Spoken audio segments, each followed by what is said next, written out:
للہ رب العالمین والصلاة والسلام علی سید الانبیاء والمرسلین اما بعد درس القرآن والحدیث الان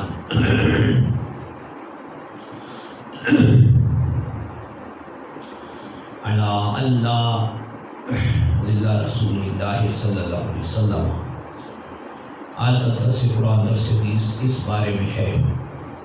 کہ اللہ کے رسول مکرم صلی اللہ علیہ وسلم کا سایہ نہ تھا۔ بڑی اہم باتیں ہوتی ہیں، عقائد کو سلسلے میں سیکھی جائے، لوگ توجہ نہیں کر رہے ہوتے، پھر وہ ساری عمر بد عقیدگی میں رہتے اس پہ اگر موت آئے گی تو پھر سیدھا جہنم گھرا ہوئی ہے۔ اس لیے عقائد کو بالدلائل سیکھنا فرض ہے۔ اگر عقائد کو بالدلائل بندے نے نہ سیکھا تو پھر جتنی وہ عبادات کر لے، اگر بد عقیدگی پہ موت آ گئی اس کی تو نعوذ باللہ پھر جہنم کی طرف جانے کا سبب بن جائے گا۔ اس لیے سب سے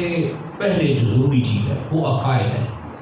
اللہ کے بارے میں کیا عقیدہ رکھنا چاہیے، رسولوں کے بارے میں کیا عقیدہ رکھنا چاہیے، فرشتوں کے بارے میں کیا عقیدہ، قیامت حشر کے بارے میں، سرکار صلی اللہ علیہ وسلم کی رسالت کے بارے میں، یہ جتنی چیزیں ہیں ان کا سیکھنا فرض عین ہوتا ہے۔ اس لیے ہم سب سے پہلے عقائد کو ہی لے رہے ہیں تاکہ اس پہ کوئی کسی قسم کی کمی نہ رہ جائے، اور خصوصاً سرکار صلی اللہ علیہ وسلم کے متعلق عقائد،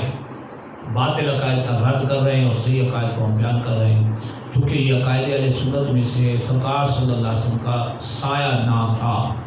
پھر اس پہ کیا دلیل ہے کہ سرکار صلی اللہ علیہ وسلم کا سایہ نہ تھا؟ بظاہر جسم اقدس تھا سرکار صلی اللہ علیہ وسلم کا، بشری جسم میں سارے انبیاء بھیجے گئے، جتنے بھی نبی آئے سارے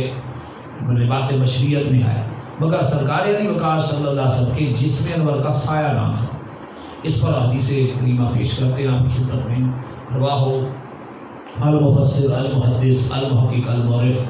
جلال الدین سیوطی شافعی فی خصائص الکبریٰ،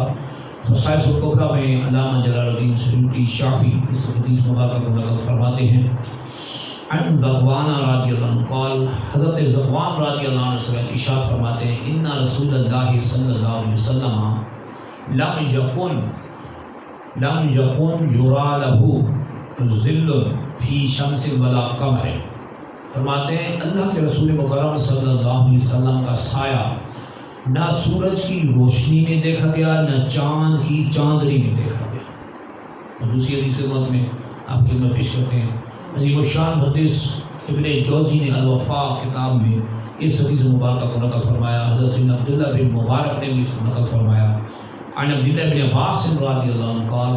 حضرت سیدنا عبداللہ ابن عباس رضی اللہ عنہ سے ارشاد فرماتے ہیں، قال ارشاد فرماتے ہیں اللہ کے رسول مکرم صلی اللہ علیہ وسلم کے سائے کے بارے میں، فرماتے ہیں لم یکن لرسول اللہ صلی اللہ علیہ وسلم ظل، اللہ کے رسول مکرم صلی اللہ علیہ وسلم کے جسم انور کا سایہ نہ ہوتا تھا۔ فرماتے ہیں وَلَمْ يَقُمْ مَعَ شَمْسٍ قَطُّ إِلَّا غَلَبَ ضَوْءُهُ ضَوْءَ الشَّمْسِ، اللہ کے رسول صلی اللہ علیہ وسلم اگر سورج کی روشنی میں بھی کھڑے ہوتے تو سرکار صلی اللہ علیہ وسلم کے نور کی روشنی اس کو کم کر دیتی، یعنی سرکار صلی اللہ علیہ وسلم کے نورانی جسم کا نور اس پہ غالب آ جاتا، لہذا جسم اقدر کا سایہ نہیں پڑتا تھا۔ وَلَمْ يَكُنْ مَعَ سِرَاجٍ قَطُّ إِلَّا غَلَبَ ضَوْءَ السِّرَاجِ، اور سرکار صلی اللہ علیہ وسلم اگر کسی چراغ کے ساتھ کھڑے ہوتے تو سرکار صلی اللہ علیہ وسلم کے جسم انور کی نورانیت اس چراغ کی روشنی کو ختم کر دیتی تھی، اس پہ غالب آ جاتی تھی، اسی وجہ سے جسم انور کا سایہ نہیں پڑتا تھا۔ یہ سرکار صلی اللہ علیہ وسلم کے جسم انور کے بارے میں احادیث اور بھی بہت سی احادیث ہیں، اور تقریباً تمام علماء محدثین، جید علماء اور محدثین اس پر متفق ہیں کہ سرکار صلی اللہ علیہ وسلم کے جسم انور کا سایہ نہ ہوتا تھا، اور وجہ یہ قد جاءکم من اللہ نور و کتاب مبین، قرآن میں اللہ فرماتا ہے بے شک تمہاری طرف تمہارے رب کی طرف سے قرآن پاک اور اللہ کے رسول سراپا نور بن کے آئے، چونکہ سرکار صلی اللہ علیہ وسلم کو اللہ نے نور سے پیدا فرمایا، نور بنایا، یہ نہیں کہ اپنے نور سے الگ تو نعوذ باللہ نور کیسا الگ ہوا، ہرگز ایسا نہیں، یہ تو کفری عقیدہ ہے۔ اللہ جل شانہ نے اپنے حکم سے سرکار صلی اللہ علیہ وسلم کو نور بنایا، تو اصلیت کے اعتبار سے لباس بشریت میں تو بھیجا گیا، انسانوں میں چونکہ تبلیغ کرنی تھی، بشریوں کو تبلیغ کرنی تھی، انسانوں کو، لہذا اسی لباس میں بھیجا گیا۔ لیکن سرکار صلی اللہ علیہ وسلم کی حقیقت جو نورانیت، سرکار صلی اللہ علیہ وسلم پر نورانیت کا جو غلبہ ہوتا تھا، اس بنا پہ سرکار صلی اللہ علیہ وسلم کے جسم انور کا زمین پہ سایہ نہ پڑتا تھا، اور اللہ جل شانہ نے یہ گوارا نہ کیا کہ سرکار ایوکار صلی اللہ علیہ وسلم کے جسم انور کی شبیہ زمین پہ سایہ پڑے اور کفار کے اوپر قدم چلے۔ یہ ہے سرکار صلی اللہ علیہ وسلم کی حدیث مبارکہ سے ثبوت کہ سرکار صلی اللہ علیہ وسلم کے جسم کا سایہ نہ ہوتا تھا۔ اور عام طور پہ جسموں کے سائے ہوتے ہیں، جتنے اجسام ہیں وہ سایہ رکھتے ہیں، چونکہ شے کثیف ہیں، بھاری چیزیں ہوتی ہیں، ٹھوس ہوتی ہیں، ان کے سائے پڑتے ہیں، مگر چونکہ سرکار صلی اللہ علیہ وسلم نورانیت اعتبار سے آپ کی نورانیت کا غلبہ ہوتا تھا، اس لیے سایہ نہیں پڑتا تھا۔